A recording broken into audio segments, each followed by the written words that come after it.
Well, first, there are those things we've already discussed, like tonality, connecting voices in a line, diatonic scales, and triads, both primary and secondary. The next thing to consider is harmonic motion, or how to order the diatonic triads. Again, here, there's no one right answer, but there are some general principles that can be observed almost universally in tonal music, classical, jazz, and pop alike. Harmonic motion, moving from one chord to another chord. Traditionally, some movements are said to be weak or strong movements. Not as in better or worse, more in terms of subtle versus more direct or obvious. Frequently, composers want to be unclear at a certain moment, or a subtle movement may be really the most emotionally driving in a certain musical context. At other times, you really need a strong harmonic motion to move the piece along. So even though we use the words weak and strong, the right choice to achieve a particular musical effect can be found anywhere along this line.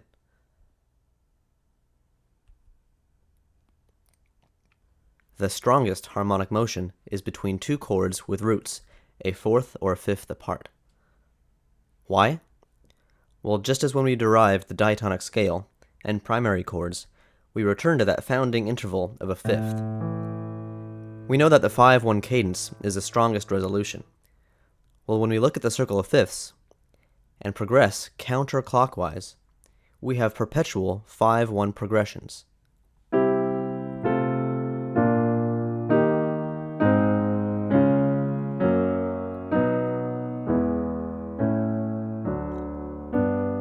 Of course, because the circle uses all 12 chromatic tones, it's known as the chromatic circle of fifths. But if we were to only use the roots that we find in a diatonic scale, say the key of C,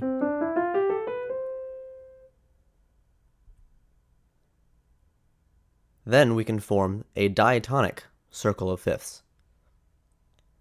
These Roman numerals show the diatonic circle of fifths in any major mode. The same strong motion applies here as we progress counterclockwise around the circle. Moving in this direction around the circle typically moves toward a cadence. In fact, using any chords moving in this direction around the circle is known as a progression.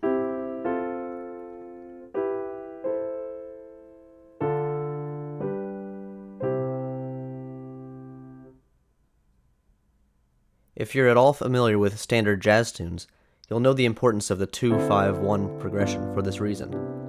Listen to this progression as we go around the circle.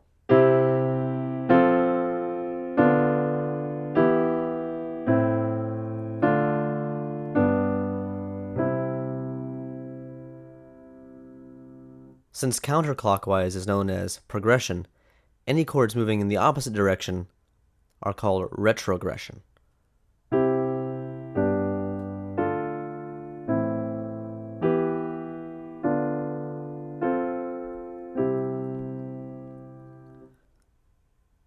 The same concept applies just as much to the minor mode.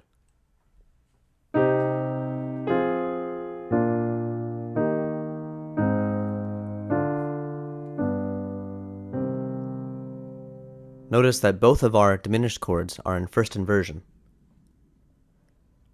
Remember, we're not saying that this is the best chord progression, or that all harmonic movement must be like this, only that the harmonic gravity naturally pulls us in this direction, and that any two chords found in this order naturally have a strong relationship. This idea isn't just the result of a group of old guys making up rules, but can be seen just as much in the top songs of today as in the classical music from centuries ago. It's just a reality of tonality. So write it down and commit it to memory.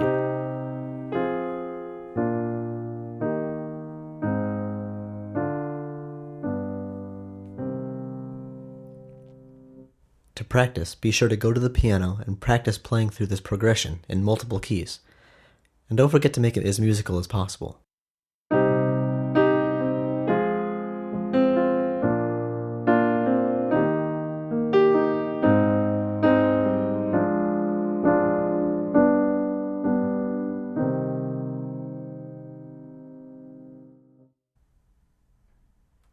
Harmonic motion, where the roots are a third apart, either ascending or descending, are said to be weaker motions.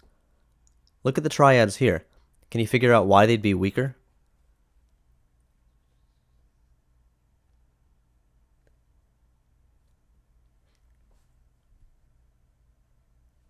The answer is because they always share two common tones. Movement from one chord to another chord a third away, either up or down, only requires one tone difference.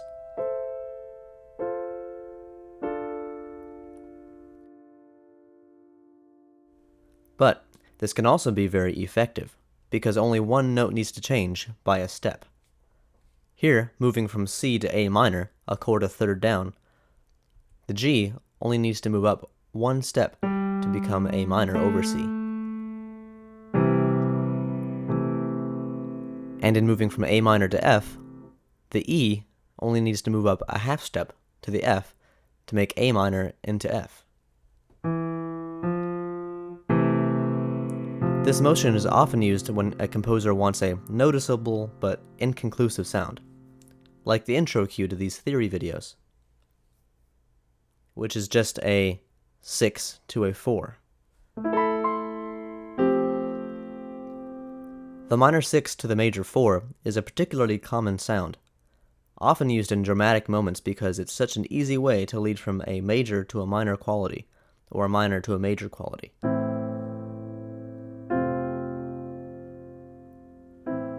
Also, because chords separated by a third are so similar, they are sometimes even substituted for one another. This is the reason this deceptive cadence, the 5 to a 6, is such a good substitute for a 5 to 1. Here we see the G in the C chord, just moving up one whole step to become A minor. So we have a 5 to a 6 instead of a 5 to 1.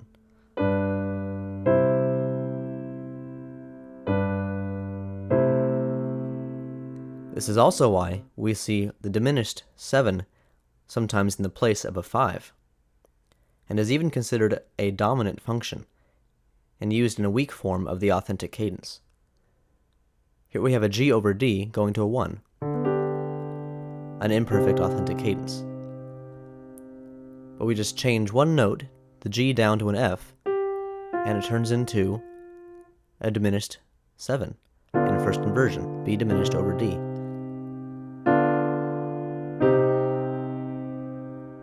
See this one more time. We have a 5 turning into a 7.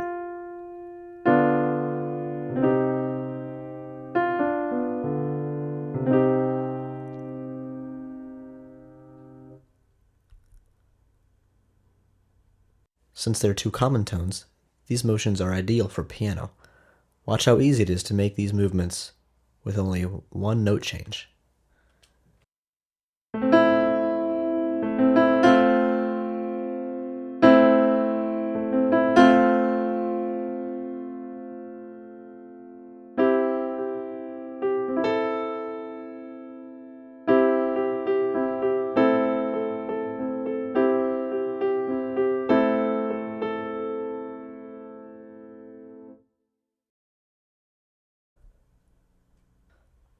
Movement between chords separated by a second, since there are no common tones, have a strong sense of motion, but be careful with parallel octaves and fifths in your voice leading.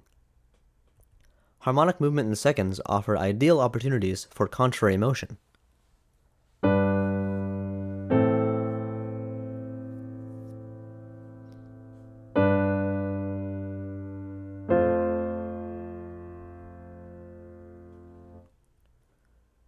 On a final note, harmonic motion using inversions are said to be weaker than when both are in root position.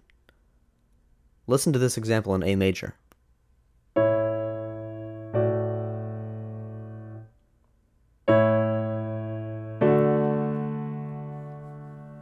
The exception to this, of course, are our unstable augmented and diminished chords, which are strongest in first inversion.